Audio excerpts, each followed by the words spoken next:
Welcome to the Coffee Talk with P3 podcast, where we highlight local and regional nonprofits in the Southern California community. Let's listen in to today's guest on the Coffee Talk with P3 podcast. Hello, everybody, and welcome to another episode of Coffee Talk with P3. I'm John Peterson, the Executive Director of P3 Theater Company, and I am here today with the charming Lynn Atkins, the Artistic Director of South Coast Chorale. Welcome. Thank you so much for having me today. So, we are here to talk about South Coast Chorale. Absolutely. But before we talk about South Coast Chorale, let's find out a little bit about Lynn Atkins. Sure. What's your background in the arts? How did you come to be involved in the arts in general? Sure. So I've been, I guess you can easily say, a lifelong artist. I started singing at age 9 in elementary school, singing choirs and kind of playing recorder, if you will, if you remember that from your music education classes. My girlfriend in high school played the recorder. There we go. So throughout middle school and high school, I just continued, and it really became part of who I was. So it was the natural progression to go get a bachelor's in music education. I'm an 18-year veteran of the public school system, teaching in New Jersey and Virginia. And then in 2022, I just felt like it was time for a change. And so I saw an advertisement for a choral position here in Los Angeles, and I got the job, so I moved. Came across the country. Wow. And I am now here in LA working at Cal State Dominguez Hills as their Director of Choral Activities and Voice Area Supervisor. I do a little bit of side work with a group called LA Bronze. I work for South Coast Chorale, and then I also sing with Long Beach Camerata Singers.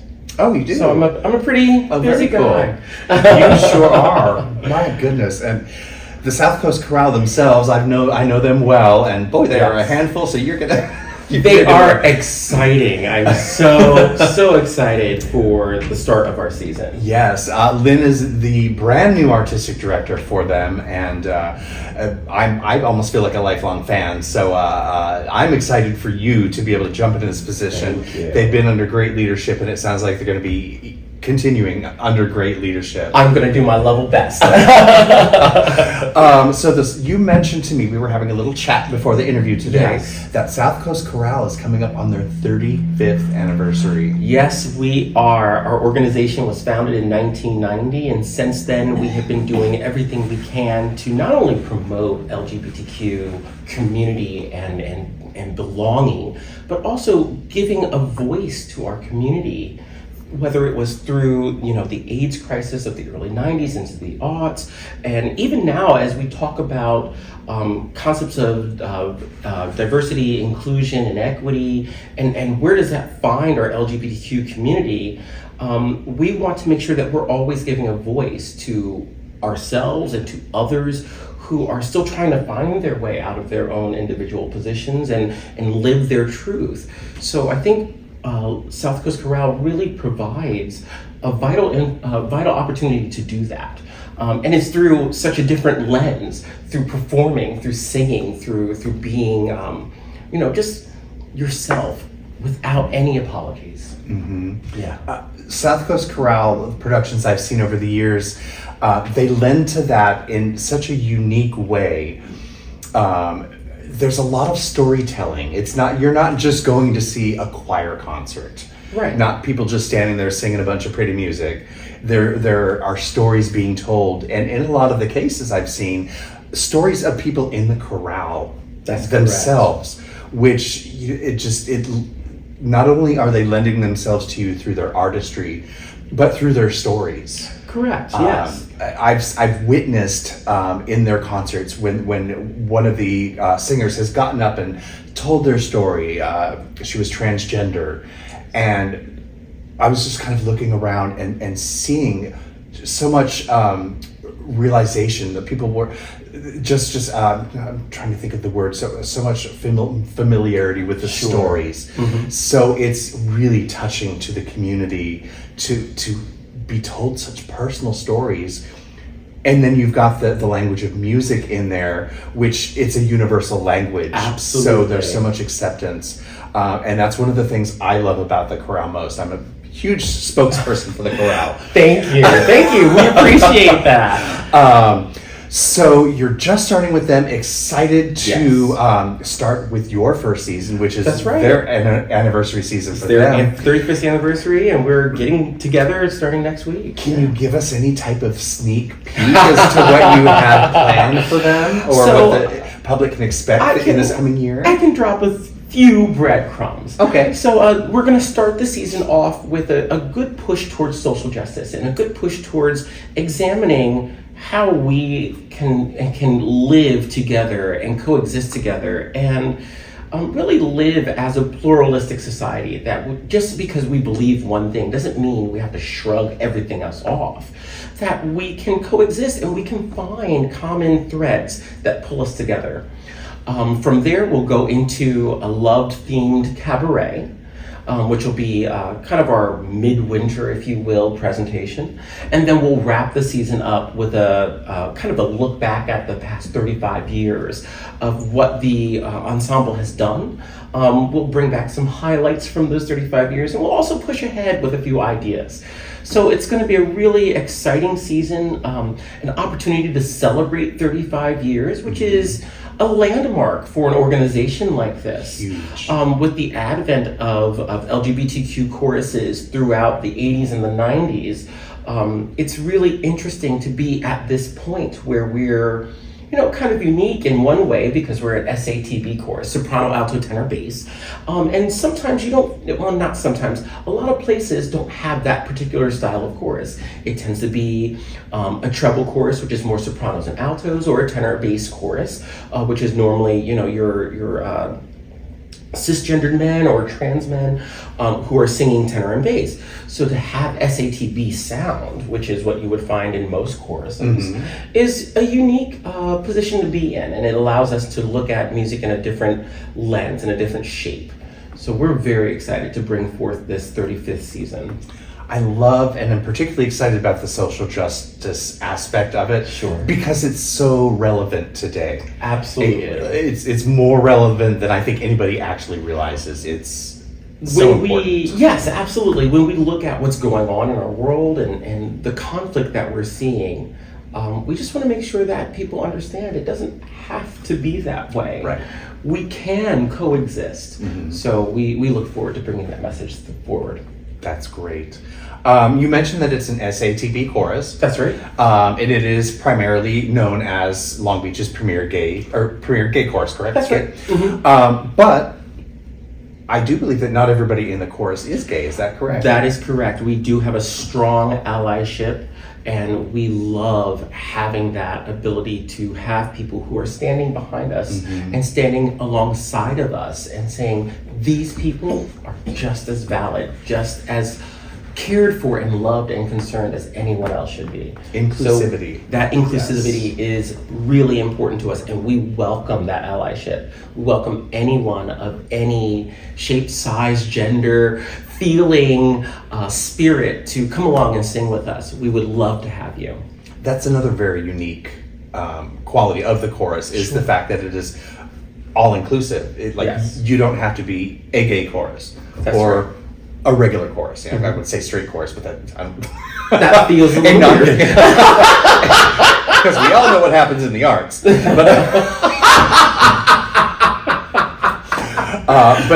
it is with the gay community and their allies, and witnessing that bond. It is another testament to the fact that we can all live together and have different backgrounds and beliefs, and it's an amazing thing to see. So how would people find out information about South Coast Chorale's programming? That's great. Great question. So you can just go to southcoastchorale.org. And on our website, we have lots of information for you in terms of auditioning with the ensemble, how our concert dates are, our rehearsal schedule. We have all of that there for anyone who's interested in finding out more about us and hopefully wanting to join us. That's great. What type of involvement does the chorale have outside of its concerts or performances? What type of involvement in the community is there? Sure. With the chorale? So the chorale does do a good bit of outreach. whether it is attending Long Beach Pride or making sure that we are visible in other ways within the community. We're always trying to, again, make that connection and build on the positive relationships that we have with our partners, whether they be business, corporate, whether they are other nonprofits. So we're always looking to create those bonds, to solidify those bonds as we move forward in our work of making sure that our community is seen and valued and preserved. Great. And I bet on that website too that people can find out how to support the South Coast Oh Chorale. yes, absolutely. There are many ways to support South Coast Chorale. You can go to our website for more full details, but we always want people to know that they can come see our concerts. They can volunteer to work with us. There's always work to be done. And then of course, any connections that anyone might have to help us grow and reach out. We are an organization that loves to perform. So if you know that you have an event that you would like for South Coast Chorale to sing at, please reach out to us. We'd be happy to see how we can help in that regard. Oh wow, you guys are available for private events as well? Yes. Type things? Wow, Yes. I did not even know that as much as I Yes. thought I knew about the chorale. That's so cool. Wow. Fun, oh my gosh, I'm totally picturing my next birthday party. There's gonna be a lot of fun at that one.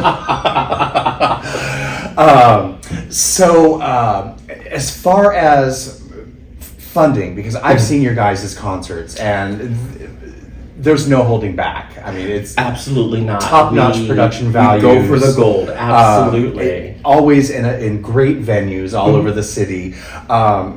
I know for a first-hand fact that those are not cheap. No, they are not. And ticket prices that we collect only cover maybe between 25 and 30% of our cost. So we really do rely on any type of donations that we can receive. We rely on corporate sponsorship. We do a lot of grant work and a lot of development in those avenues. So we are so thankful to organizations like Long Beach Gives who help us meet the difference in our budgeting. Yes. It is so true and so sad that ticket sales can't just cover it, because all those other things that you have to do, that takes time and energy. It does. And with most nonprofits, like South Coast Chorale, like P3 Theater, we're all very skeleton crew organizations. Yes. We don't have a big, large staff, like, big office building type thing. Absolutely. We're all scrambling around. I know for a fact a lot of the members volunteer their time. True. Your board of directors is very active. They're wonderful. They're They fantastic. are a wonderful team, but yes, all volunteer based. So it's a labor of love to put on each of the concerts that we do each year. So in order to help the chorale continue to give back to the community and get involved in the community, they really do rely on that individual donations, corporate sponsorships. One of the things I like to suggest and bring up that I've only recently started remembering to do myself is recurring donations. Oh, absolutely. If you think $20 a month, it's like what, 2 Starbucks in a month These days.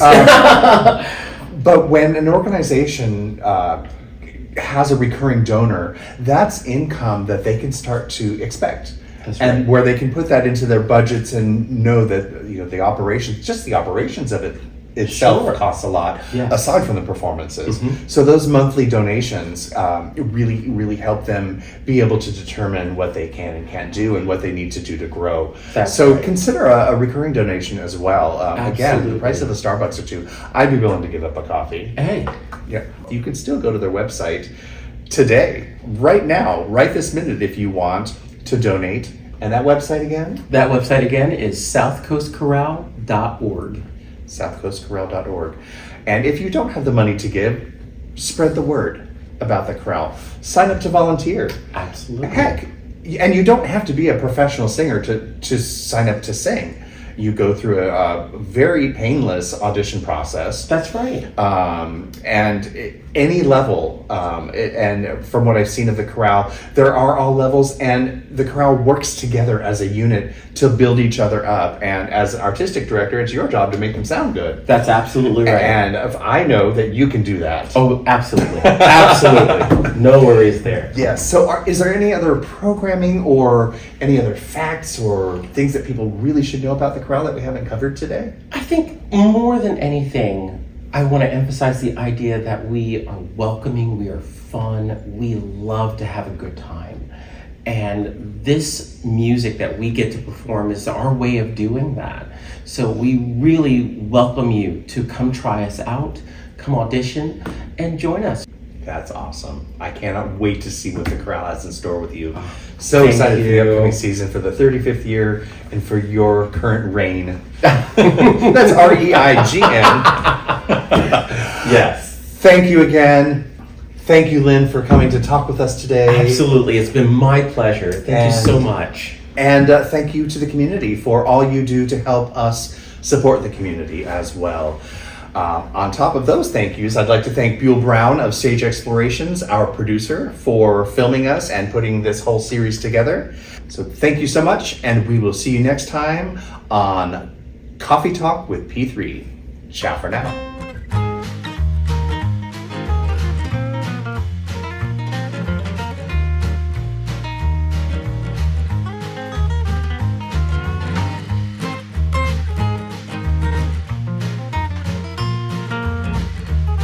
To learn more about the Coffee Talk with P3 podcast and the nonprofit theater behind this podcast, go to the P3 Theater Company website at www.p3theater.biz.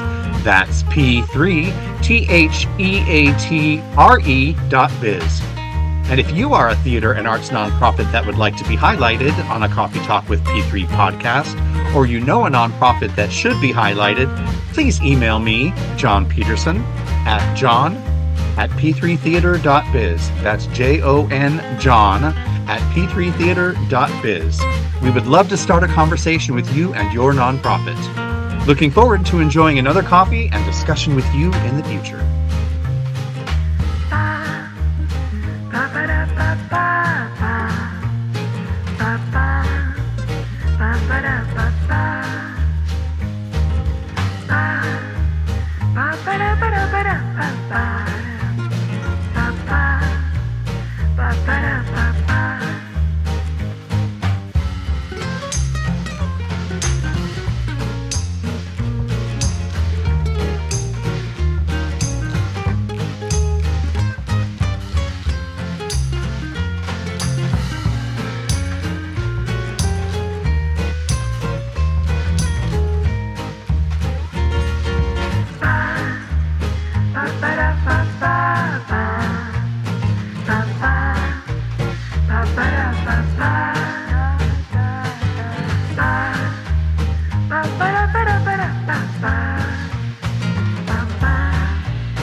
To learn more about the Coffee Talk with P3 podcast and the nonprofit theater behind this podcast, go to the P3 Theater Company website at www.p3theater.biz.